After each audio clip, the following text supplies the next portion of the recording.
Hey everyone, and welcome to What If Disney World. I'm Amy, and today I'll be reviewing my recent meal at Sebastian's Bistro, and I'll be comparing it to Ohana since a lot of other people say it's a replacement for Ohana and you should just eat at Sebastian's Bistro instead. I'll share my thoughts on that later. And if you've watched any of our other videos, you know it's usually me and Stevie, and we have 3 young kids, 2 of which are picky eaters. And we always try to comment on what they were able to eat at the restaurants that we go to. While Stevie and the kids were not with me for this meal, I came here with my mom. I did make sure to find out some important info from our server about picky eaters that I was not able to find anywhere else on the internet. So I asked it straight to our server, and I'll have that information for you later, so stay tuned. Located at Disney World's Caribbean Beach Resort, Sebastian's Bistro is a family-style Caribbean meal with bread service, salad, assorted meats, sides, and dessert. This restaurant has gained a lot of popularity over the last few years because of its abundance of good food and lower price point than other family-style meals in Disney World. For example, Sebastian's Bistro current pricing is $38 per adult and $20 per child. And for comparison, Ohana is currently running at $62 per adult and $40 per child. And that really adds up for a family. And despite its growing popularity over the past few years, Sebastian's Bistro reservations are actually pretty easy to get. And it's a very small restaurant, so that makes it even more surprising. But I think it's because it's the location. It is easy to get to from the Skyliner, but you do have to walk quite a ways from the Skyliner to where the restaurant is, so be prepared for that. But once you get there, the setting is so quaint and lovely. While we were waiting for our table, we enjoyed a steel drum band playing out by the pool and the bar area. And that was really, really fun and helped pass the time. They were running a bit behind that night, so it took about 20 minutes past our reservation time for us to be seated. But once we were seated, they were very apologetic, and it really was not a big deal. So let's get into the food. For starters, they bring you pull-apart rolls with caramelized onion jam and guava butter.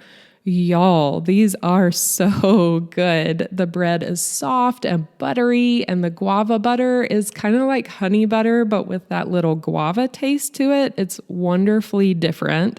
And the caramelized onion jam is just divine. It's sweet and savory at the same time. And if you mix them both together, put a little guava butter, put a little caramelized onion jam, that is so good. And with the bread service, there was also this little Mickey-shaped flaky cheese, thin Parmesan biscuit cookie. It tasted like a cheese straw, if you've ever had that, but in a Mickey form and a flat form. It was really surprisingly very good. I actually wish that we had more of those, but we didn't want to fill up on bread. Then they bring out a salad, and that is truly wonderful too. There are so many toppings, and the flavor is very fruity and nutty and sweet and savory mixed together. There's spiced pumpkin seeds and fruit and a key lime dressing. It has a really great light citrus flavor, and it's so bright and fresh.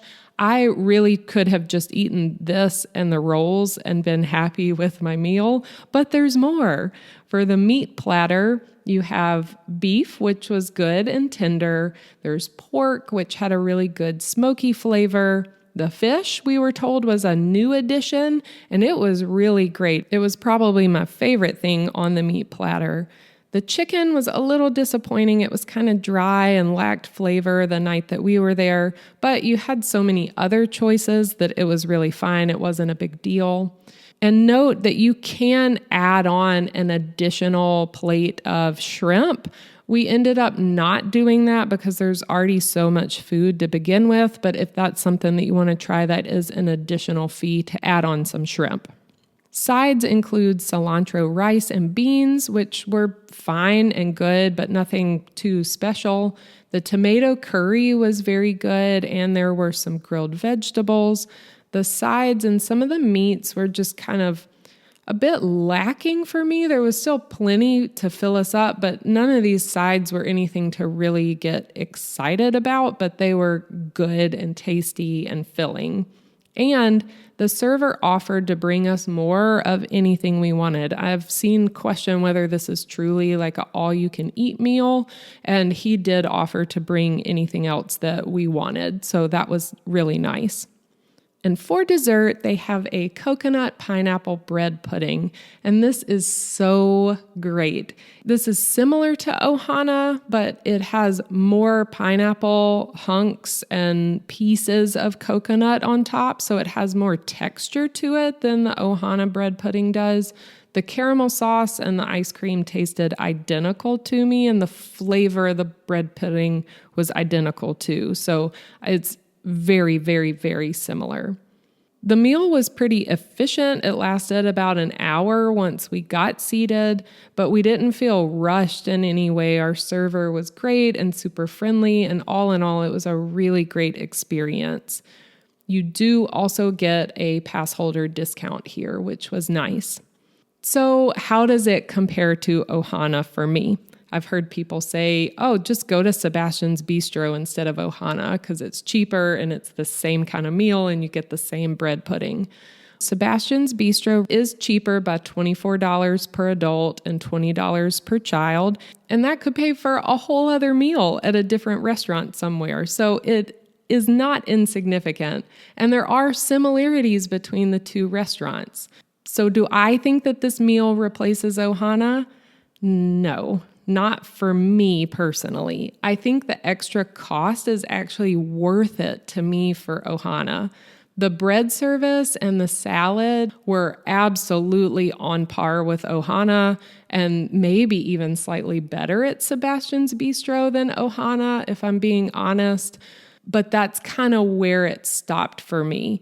The meat at Sebastian's Bistro was not as good to me as Ohana's meat, and the sides at Sebastian's Bistro just didn't come close to comparing to the noodles and the pot stickers at Ohana that I crave and I always want to go back for. If you want to see our review of Ohana specifically, we can link that down below. But Sebastian's Bistro just didn't have anything that was craveable that I wanted to go back for like I do those pot stickers and noodles at Ohana. And while the bread pudding is very similar, like almost identical, I personally didn't like the texture of the extra coconut on top. That's just me. It's just a texture thing. So if coconut texture doesn't bother you, then this is great and really truly almost identical. Oh, and I wanted to mention that while I did not have my picky eater kids with me, I did make sure and ask the server, and he said that picky eater kids can be brought other food to the table. They would still be charged the same amount and they could still eat whatever, but they could also be brought mac and cheese, chicken tenders, and fries. So this is also similar to Ohana. They will do that for picky eater kids. So if you have a picky eater kid, just know that your kid would be able to get something else to eat.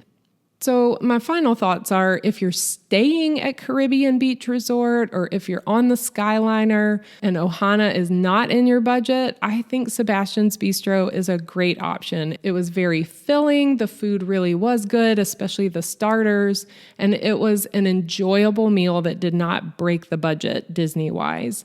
But I don't think that it's a replacement for Ohana, but it is a really good option if you like flavors of the Caribbean.